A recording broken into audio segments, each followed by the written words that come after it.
Definieť, Andrea! Mohol by si ísť, ale nevedel.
Pán tréner, máme za sebou zápas v Komárne. Ako si ho hodnotil?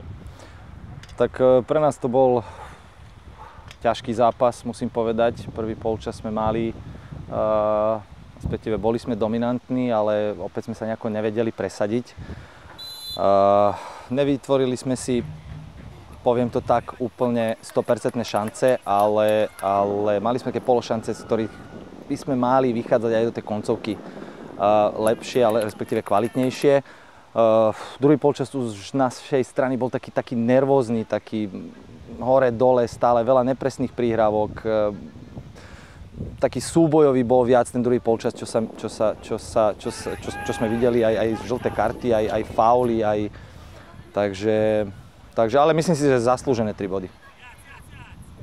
Zápas bol aj plný emócií, ako ste už aj naznačil. Pomohli tomu druhému polčasu?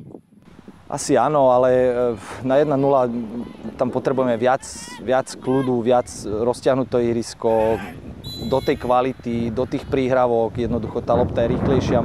Musíme to kvalitnejšie zvládnuť po tejto stránke a ten výsledok udržať a nebať sa o výsledok do poslednej chvíle. Je v hlave už aj príprava na Miavu, ktorá nás čaká v stredu? Samozrejme, opäť raz ideme týmu, ktorý je, alebo teda ženstvu, ktoré je najkvalitnejšie v tejto líge. Ideme opäť skúsiť niečo na nich pripraviť a sťažiť im to, samozrejme. Katka Tordajová dala náš druhý gól. Katka, ako hodnotíš zápas? No, bol to náročnejší zápas, tvrdý zápas, nešetrili nás, ale tak bojovali sme do posledných minút a až v druhom polčase sme rozhodli o našej výhre. Tebe idú tie góly v posledných minútach zápasu. Podarilo sa ti hlavičkou vyrovnať zápas proti Ružomberku. Teraz opäť gól v posledných minútach. No, nemám asi na to očividne nejaké šťastie, ale som rada, že to padlo a pomohlo to nášmu týmu k víťazstvu v Ružomberku proti remíze. Vnímala si ten druhý polčas už ako poriadne emotívny?